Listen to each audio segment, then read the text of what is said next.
Hi, this is Professor Favors with American Literature. These are MLA topics that combine two lectures. The lectures were on Nella Larsen's Sanctuary and Sylvia Plath's Daddy, and they just combined the two lectures in terms of information about MLA formatting. So this lecture this combined lecture focuses on the first mention that you need to do for a literary work, quoting, and then the works cited page. So this is American Literature, MLA Topics, first mention, quoting, works cited page, and it combines two lectures, Nella Larsen's Sanctuary and Sylvia Plath's Daddy. This lecture is subject to fair use. So the content for this MLA Topics lecture, again, it combines two lectures, and we're focusing on first mention, quoting, and quoting with follow-up statements, quoting with indirect citation, quoting with double and single quotation marks, quoting with ellipses, quoting with paraphrasing, and then formatting the works cited page that focuses on periodicals, formatting for an online source, as well as for poetry. So introducing Love and Theft, plagiarism, blackface, and Nella Larsen's Sanctuary, first mention. So now we are creating a first mention. So you'll see there's a section of this lecture that goes into the MLA formatting just in general as separate. And then there are aspects of it within the lecture, within this section also where we go into it. So Barbara Hochman in Love and Theft, Plagiarism, Blackface, and Nella Larsen's Sanctuary suggests that there is intertextuality between Nella Larsen's Sanctuary, Sheila K. Smith's Mrs. Addis, and Edith Wharton's Sanctuary. K. Smith writes Mrs. Addis from the perspective of British class consciousness. Larsen writes Sanctuary from the perspective of mimicking African American race loyalty. Wharton writes Sanctuary from the perspective of highlighting artistic imitation and intellectual theft using a central character plagued with a dilemma to plagiarize or not to plagiarize. Hochman argues Larsen's work is a rewrite of K. Smith's work and that Wharton's work anticipates Larsen's plagiarism, artistic imitation, and intellectual theft. So I wanted to just sort of recap the previous slide so that you can see the full first mention example. Love and Theft, similar plots, quoting. So Hochman references three authors in the journal article and explores their intertextuality. So we're looking at the journal article and just making sure that we get an understanding of how the author, Hochman, is outlining her argument. So first, Nella Larsen is critique of race relations and group allegiance. Sheila K. Smith, British class loyalty. Edith Wharton, artistic imitation and intellectual theft, moral consciousness. So this is what's going on in Hochman's view, or this is how Hochman is presenting these three authors. Larsen and K. Smith's tales center on a woman who harbors a runaway thief in her house. The man has killed someone while fleeing his pursuers. At the end of the story, the woman realizes the victim is her son, but does not expose the killer. So this is what is going on in both Larsen's Sanctuary and K. Smith's Mrs. Addis work, that Hochman is suggesting that Larsen rewrote aspects of K. Smith's work, um, where she looks at British class loyalty and Larsen looks at uh, race relations and group allegiance. Love and Theft, Hochman applying Wharton to Larsen. So when within a scholarly work, a scholarly journal article, you have the main author, researcher Hochman, sort of exploring maybe a literature review of Larsen's work or just other scholarly perspectives. But because she wants to look at Wharton's representation or depiction of the moral dilemma about plagiarism, and apply it to Larsen, she has to explore it. So Hoffman discusses the implications of professional plagiarism. Wharton's novella traces a character's temptation to commit plagiarism and ends with his triumphant decision not to do so. Thus, while Larsen's Sanctuary reproduces many aspects of Mrs. Addis, its title references a story that addresses the meaning of artistic imitation and intellectual theft. Wharton's novella almost uncannily anticipates or more precisely reverses key aspects of Larsen's personal history and career trajectory. This suggests that Wharton foreshadows, albeit inadvertently, Larsen's professional decision to plagiarize when forced with the moral dilemma to plagiarize or not to plagiarize. Hockman's argument does not suggest that Wharton personally believed Larsen plagiarized. Although Wharton doesn't directly address Larsen's work in her book, Hockman sees Wharton's novella as a revealing gloss on Larsen's Sanctuary, not only because Wharton's plot centers on plagiarism, but because it affirms the importance of talent, persistence, and strength of character in becoming a successful professional. By applying Wharton, Hockman affirms her belief about Larsen plagiarizing K. Smith's work. So the follow-up statement, the follow-up statement is here. This suggests that Wharton foreshadows, albeit inadvertently, all the way down to here. And then there is another follow-up statement. It's important to do follow-up statements after quoting. Do not just leave the quote to itself, but make sure to analyze the quote, what is being suggested about the quote, and then go into some sort of analysis. You could explain the quote and then analyze it. And then if you're going to incorporate another quote, as we see here, don't forget to follow it up. So Hockman applying Wharton, Hockman is trying to give her assessment of Larsen's work as being a rewrite of Sheila K. Smith's work, um, some kind of merit. If she can apply Wharton, whose work is about intellectual theft, to Larsen's rewrite or reworking of Sheila K. Smith's work, then she has a a substantial argument for accusing Larsen of plagiarizing Sheila K. work or Mrs. Addison. Okay, so that's her way of applying. Don't forget, know the difference between when Hockman is speaking, she's discussing the implications of professional plagiarism, and then she goes into how a summary of Wharton's novella tracing a character's temptation to commit plagiarism and ends with a triumphant decision not to do so. This is still her summarizing Wharton, but it's still Wharton's work. Um, and then when she's trying to apply Wharton to Larsen, here where she says or writes, Ward's novella almost uncannily anticipates key aspects of Larsen's personal history and career trajectory. I think Ward's work was published in 1903, if I have that right. And um, um, Larsen's work was published, I think, 1929 or 1930, something like that. And so she's suggesting that Wharton had some sort of foreshadowing insight into Larsen's work that she was going to plagiarize Sheila K. Smith. That she's giving Wharton more credence and more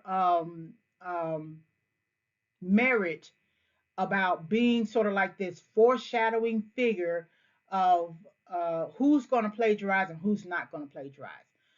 So that's Hockman applying Wharton to Larsen. All right, love and theft, class consciousness and irony, quoting, and then your follow-up statement. So Hockman comparing Wharton and Larsen. All right, when Wharton struck out for herself as a writer, She refused the conventional script according to which a woman derives legitimacy and personal identity by virtue of being first a respectable man's daughter, then a wife and mother. So that's her assessment of Warden, Hockman's assessment of Warden.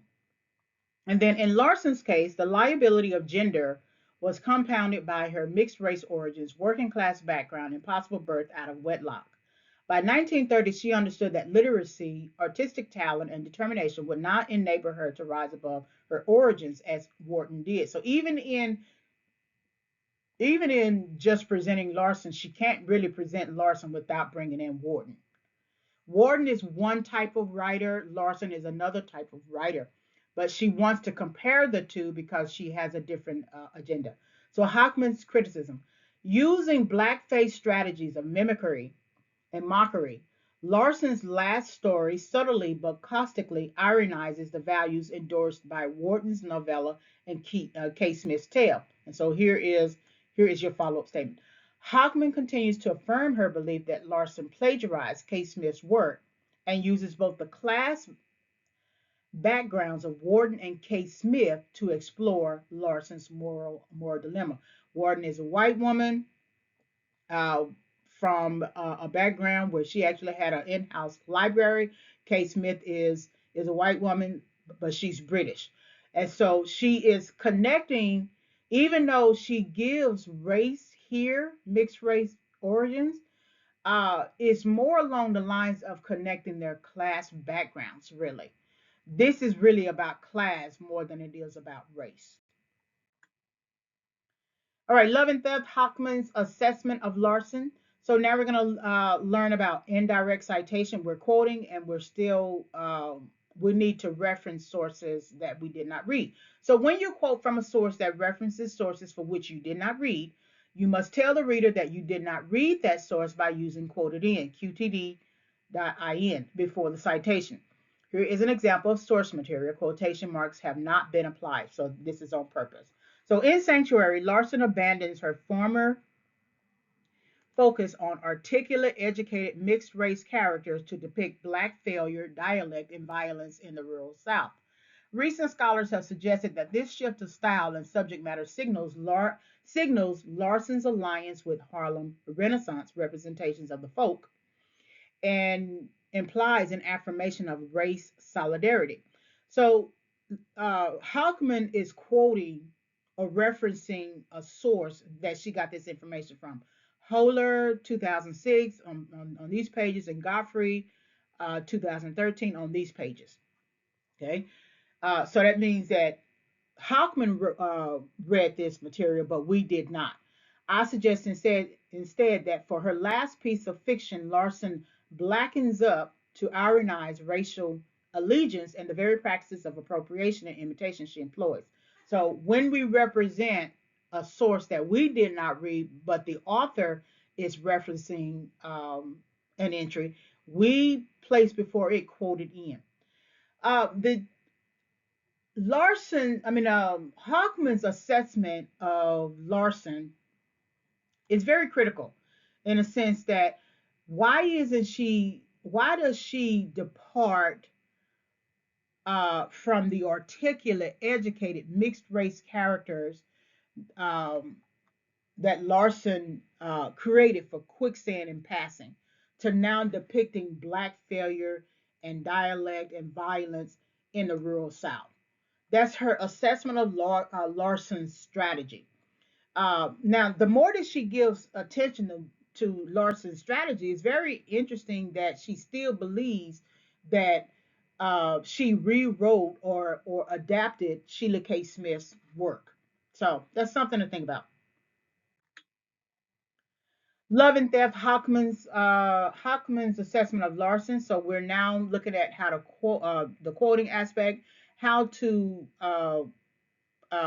double versus single quotation marks. So when something already has quotation marks around it in the work, and then when you want to quote, the information that's in double quotation marks in the original will become single quotation marks. So apply double quotation marks to quote and single quotation marks around material quoted, the author is quoting, to show the reader when you're quoting and when you're quoting what the author is quoting. So here's the original.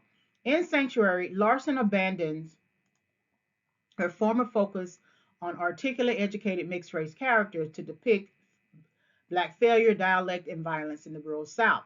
Recent scholars have suggested that this shift of style and subject matter signals Larsen's alliance with Harlem Renaissance representations of the folk and implies an affirmation of race solidarity. I suggest instead that for her last piece of fiction, Larsen blackens up to ironize racial allegiance and the very practices of appropriation and imitation she employs. So the original work here that you see here has double quotation marks. Okay, the double quotation marks. Okay, and I'm not quoting here. I have not added any quotation marks myself, and there are double quotation marks for blackens up. Okay, let's see if there are any other. Okay, when we decide we want to quote, however, we have to add double quotation marks as you see here. Okay, these are double quotation marks as you see here. Get that out. Okay, try this.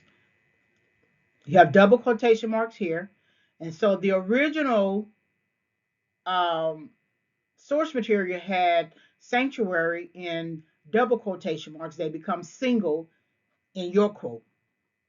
Okay, don't forget the indirect citation quoted in, and then blackens up, which was originally double quotation marks, would be treated as single, and then don't forget the name of the author and the page number you get the information from. So when we begin the line with the name of the author, we just need the page number. But if we do not reference the author's name when we introduce a quote or anywhere within this information here, this quoted information here, then we add the name of the author here, Hockman 511. And so don't forget the end quotation marks as well.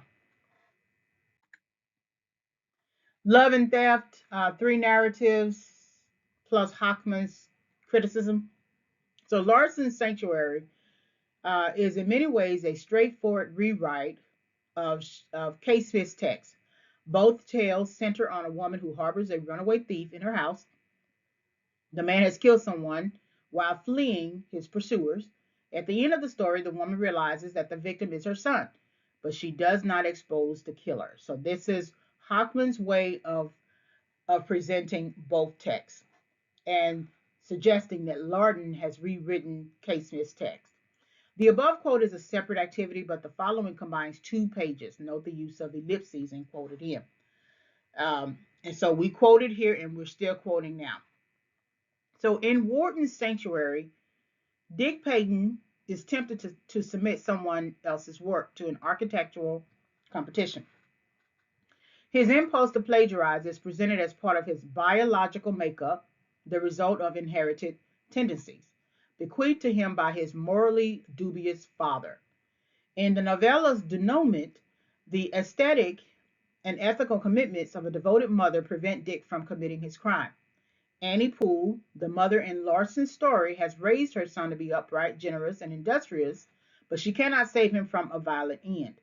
Larsen reworks K. Smith's story to expose group solidarity as a pitiful substitute for autonomy, not only a weak fallback position, but segregation in another guise. The interesting thing about using segregation um, as a way to criticize Annie Poole's decision to be race loyal is ironic because segregation, separate but equal accommodations, Jim Crow laws were still um, in effect. So why criticize something that she has to maintain anyway? Now, the moral dilemma is in turning someone in, whether or not that person, whether or not each party falls under Jim Crow law. Annie Poole should have turned in Jim Hammer. However, to criticize um, Annie Poole for being race loyal in a era where anybody who was perceived as killing a white man or doing something to a white person could be hanged or shot or arrested is sort of a little bit biased. Segregation worked more for white people than it did for black people. Black people had to be segregated, so they couldn't go into the white cars, but white people could still go into the cars where black people were. So it's not to me, it's not segregation in another guise because that's what was going on at that time. I think Hockman's views of Larson's work is a bit biased, especially given the fact that K. Smith's work also focuses on um, sort of loyalty as well. So think about she references Wharton in her work Hockman, so you still have to do a quoted in because you did not read Wharton's work. And then of course we are also quoting. All right, Hockman's comparative assessment of plots, so quoting and then paraphrasing.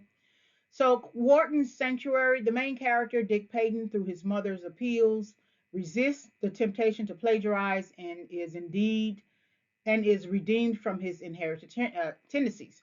Wharton's plagiarism plot explores questions of authenticity, talent, and biological determinism that consistently plague Larsen. Could she succeed as an artist? To what extent was her biological inheritance, her mixed race origin, a liability? Larsen was preoccupied with doubts about her authenticity and originality being relegated to merely imitating white practices. So this is paraphrasing because it's very close to the original, and this is paraphrasing because it's also close to the original, but it's not quoting as we do here. This is actually a quote. So again, this is summarizing what Hockman has summarized of Wharton's work. This is summarizing Hockman's views of Larsen. Larsen's Sanctuary. So Larsen's plot explores a mother who is helpless to save her son, who has already been killed when we read the narrative. The mother just just doesn't know that Jim Hammer has killed her son. The tale demonstrates that being honest, hardworking, and educated, or skilled, and a mighty fine boy like the murder victim Obadiah has limited value in a world of racialized binaries. Signifying on Wharton's Sanctuary, Larsen exposes the limits of the moral and aesthetic values that Wharton novella affirms.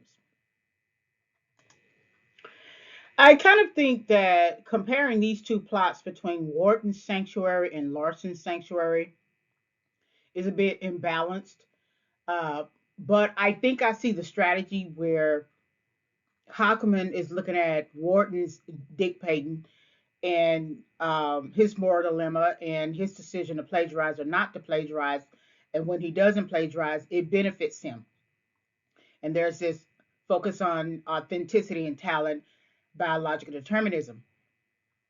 However, Obadiah is a mighty fine boy and he becomes a murder victim, but there isn't a discussion about how there isn't a true discussion about his authenticity. Uh, mighty fine boy can be just a perception.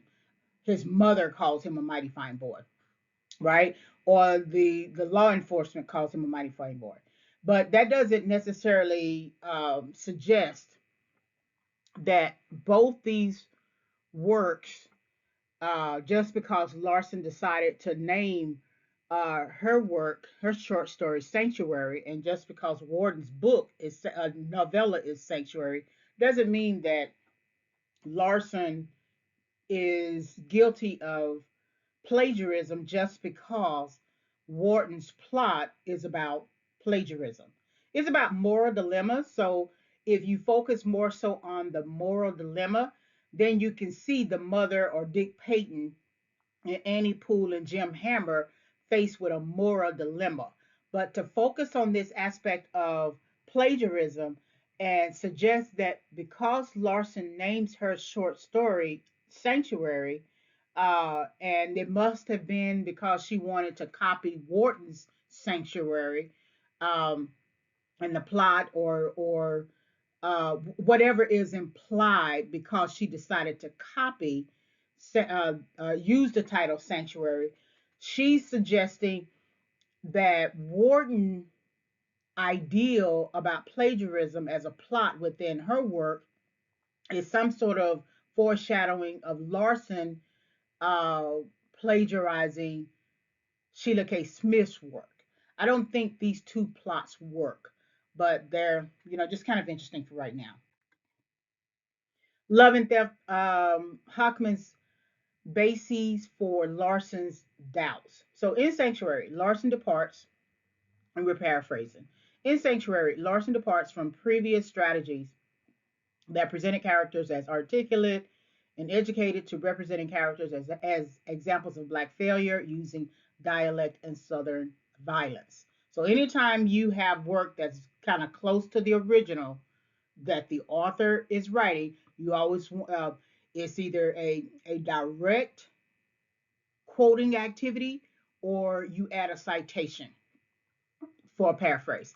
Larson uses sanctuary to blacken up racial allegiance by utilizing a form of minstrelsy in which characters reflect an imitation of blackface.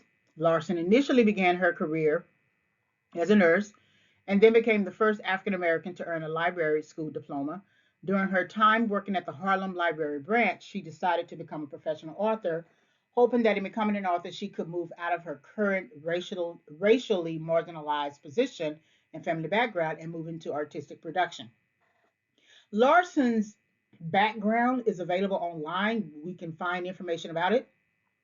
However, the choice of words here come from Hockman, uh, what she particularly calls attention to. And since you can find some aspect of this paraphrase in her work, we need to add a citation at the end. Other than that, it's fine. So this is Hockman's bases for Larson's doubts. Larson wanted to become. She was a librarian, nurse, and she wanted to become an author, and she is situated during the Harlem Renaissance. What I think with some people is when they decide to shift careers, I think it has a lot to do with wanting to be accepted, wanting to be noticed, wanting to come to the forefront, wanting to seek something where, in her case, that she's not perceived as the African American in the group. She joins Harlem Renaissance and becomes a writer, wanting to become a professional author so that she can be accepted without necessarily having to call attention to uh, her cultural ethnic ancestry, right? And so this is what Hockman is saying about Larson, that she shifts from the way that she normally presented characters in two of her novels, Quicksand and Passing, to now uh, focusing on something that is completely different for her, especially in terms of the use of dialect. If you're not necessarily used to that type of dialect, her mother was a Danish mother, her father was Caribbean. So and she was exposed to different cultures and ancestries. So the southern world, the southern area is not something that she would normally be affiliated with. Now she did end up having to go to Fisk University because of segregation reasons, right? But it's still departing from something that she's used to writing to now trying to get into another realm of uh, genre and subgenre is a bit suspect. I do have to agree with Hockman here. And so, what the motivation was, well, what to become a professional author, I think there's missing some other aspects of why she decided to do that. So defining plagiarism, quoting plus MLA formatting. So Rajesh Sinha, Gurnarinda Singh, and Chandrasekhar Kumar define plagiarism within their journal article titled Plagiarism and Unethical Practices in Literature as the unauthorized use or close imitation of the language and thoughts of another author and the representation of them as one's own original work. So we have the full title with full names and full title.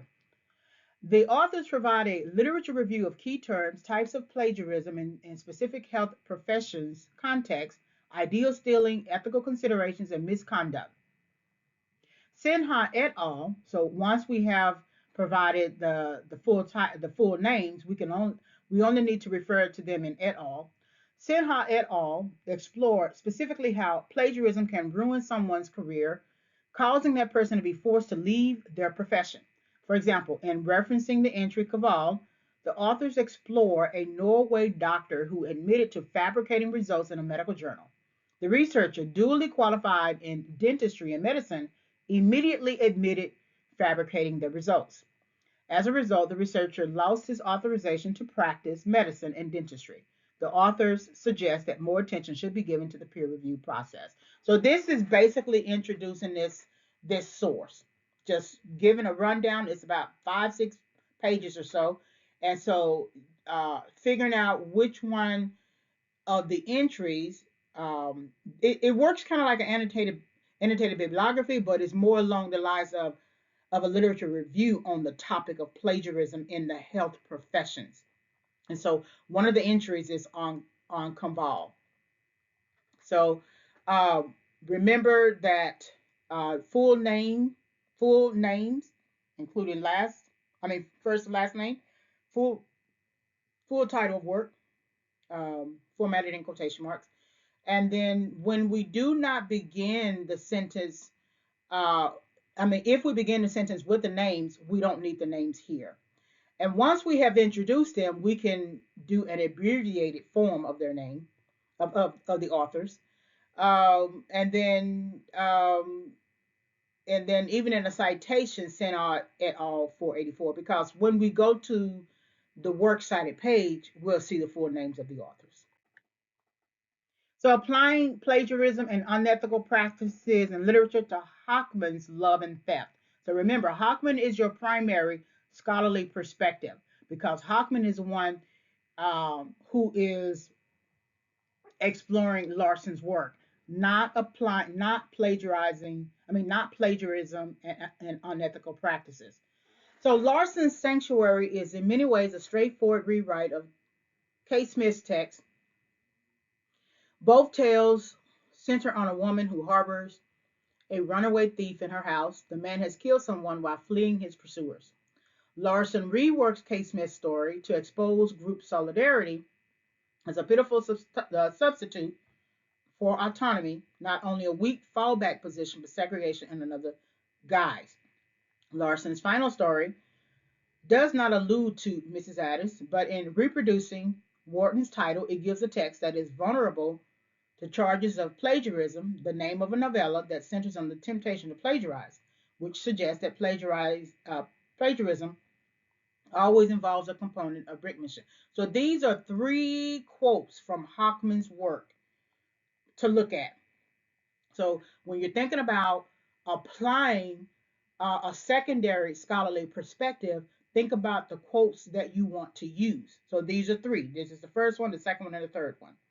So in plagiarism and unethical practices in literature, Sinha et al., the authors um, they discuss double publication. So when you're reading that secondary source and you're trying to figure out which information can I apply to which text, here's one.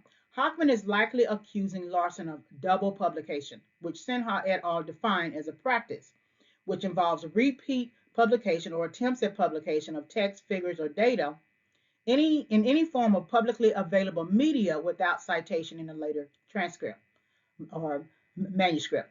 The traditional definition of plagiarism also works on unauthorized use or imitation of language and thoughts of another author of one's work. So you could use what Sinha et al. Say about double publication, because Hockman notes in her work that Larsen was aware of Sheila K. Smith's work, and Warden as well, but she was aware of it because I think it came out before 1929 or something like that, before Larsen's work. And so part of this definition, in terms of Hockman saying that Larsen reworks or rewrites K. Smith's text, but just adds the racial component to it, versus in Sheila K. Smith's work is the class consciousness component to it. It could be accused of double publication, that in any form of publicly available media without citation in the later manuscript. What they are suggesting in Hockman's work is that all Larsen had to do was write um, that this material is adapted from wherever it is from, and that would have closed the gap in understanding about plagiarizing the work. All right, so let's look at some samples of MLA formatting. We did go over some aspects of it throughout the lecture. So now let's look at the works cited page, standard, and then periodicals. So for periodicals, the standard and example. So you can find information about how to format the journal articles on Purdue OWL website. The information is titled MLA Works Cited Page Periodicals. You can find it there. Click that link. The source material for the two journal articles falls under an article in a scholarly journal. Here's the standard format. So you have the author's names, title of article formatted in quotation marks, the title of the journal, volume, issue, year, and then pages. So this is an example. Let's look at the two journal articles that you have to use in your paper. So Hockman, Barbara, title of work is Love and Theft, Plagiarism, Blackface, and Nella Larsen Sanctuary. It was published in American Literature, that's a journal, volume 88, number 3, 2016, and it is housed on pages 509 to 540. Senha Rahash, Singh Gurnarinda, and then the conjunction and. So last name, comma, first name. If you have two or more authors, and then when you get to the very last author's name, it's first name, last name. And then title of work is Plagiarism and Unethical Practices in Literature. It was published in Indian Journal of Ophthalmology, and it's not on the first page. It's going to be somewhat on the second or third page. That title, volume 57, number 6, 2009, and it's housed pages 481 to 485. So these are your two journal articles. Same information in terms of standard and example. Larsen's work is a bit tricky because if you look at the source material I provided, you'll see forum towards the end of the page. So forum was like a magazine or something, but it also could be considered a journal. So Larsen, Nella Sanctuary, uh, which is a shorter work, published in Forum, volume 83, 1930, pages 15 to 18. That's why I say volume 83 could be a reference to magazine or journal article. And then note, it is also possible to format Larsen's work as an ebook since it is available online. You may also include the link to the article and the date you access the literary work. So usually MLA format will have you to provide the link and the date that you access something. So that's your electronic source material for the works cited page. So we're looking at MLA formatting, citing, and formatting of poetry. We access the poem via a website. So this is a screenshot of that website. Hopefully you can see some of it as well as the URL, the website address. So we know that the website is Poetry Foundation. Poetry Magazine could be the sponsor of that of the website as well. Then Sylvia Plath, and we have her dates when she was born and died. So when you are looking at how to format based upon how you access the website.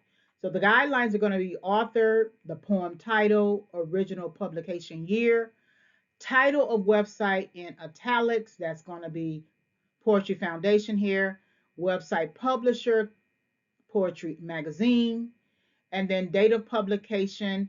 Um, Date of publication for the poem title. No. Date of publication. If you see a publication date, URL, which is the website address, and then the access date, the date that you accessed it. So here it is: Plath, Sylvia, um, Daddy in quotation marks, publication year 1962. Poetry Foundation is the title of the website in italics. Poetry Magazine is the website publisher. This was May 2025 when I accessed it.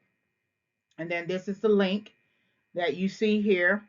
And then the access date is May 3rd. Let's see. Oh, no, here it is. May 2025 right here. Um, that's the date of publication. And then access 03 May 2025. This is when I accessed it. So this is when you access something that is online. The poem is online. This is not necessarily how to format for a website. So now we're going to look at how to cite and format when the poem is housed within an anthology. The anthology is a larger text that houses multiple readings from different genres. So we have to take into consideration the copyright credit, and you can find this information on the Poetry Foundation. You can click this link here. But we have the name of the author, the title of the work, and then this particular collected poems anthology title was published 1960, 1965, 71, 81. And this comes from the estate of Sylvia Plath. But we do have an editorial matter copyright in which 1981 was Ted Hughes, where he was an editor. And then, of course, the book and the poem are used by permission of Harper Collins, who likely owns some rights to Sylvia Plath's work. So now, looking at MLA format anthology, you're looking at guidelines with title of work. So first, last name, first name, title of the book, city of publication, publisher, publication date. So we don't have the city. We don't have the city here, but you can always research HarperCollins. It's usually like New York or something like that. But Plath, Sylvia, collected poems, HarperCollins publishers. So the city will go here, right? If you add the city, Inc. And then 1999. We know it's 1999 because it was collected poems, HarperCollins. Okay, they're the publisher. If we wanted to bring in the title of the work, which is Daddy, here's how you would do it: last name, comma, first name, title of essay, title of collection, edited by, and then the editor's name, publisher, year, page range of entry. Now we don't have access to the collected poems, so we have to uh, pull together what we actually do have. So Plath, Sylvia, Daddy will go here, formatted in quotation marks. Collected Poems is the title of the anthology, comma, edited by Ted Hughes, comma, HarperCollins, comma, 1981. So this is when he edited it. You can, but if you were only looking at just the last publication of this particular work, it was 1999.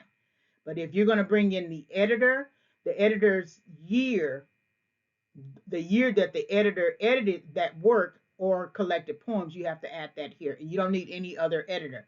After this, comma would be the page range of entry. So if this was on page 25 of this larger anthology, collected poems, it would be 25 to 26 or something like that. So then if you're going to use any aspect of my online lecture, so citing an online lecture remote course, here's a screenshot of the title slide. And so here's the guidelines. You can find this on the MLA Style Center. This is a clickable link. And so here's an example.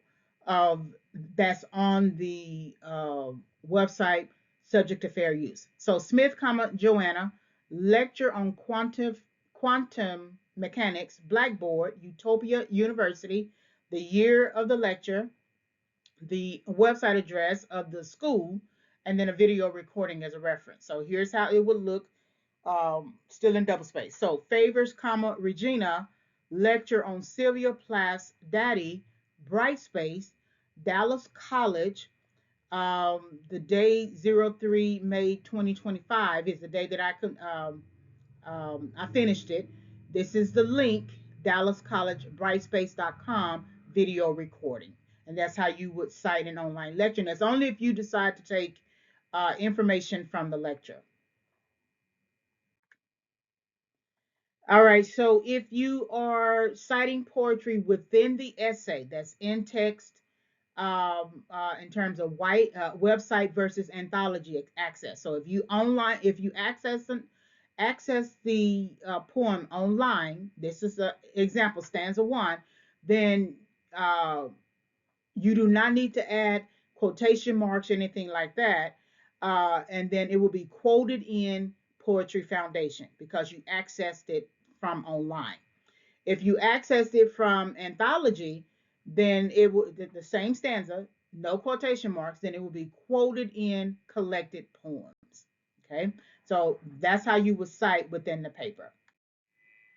All right, this is the end of the combined lecture on MLA topics. And so if you're interested in more information about MLA topics, you can visit my website, favorscompositionlectures.com.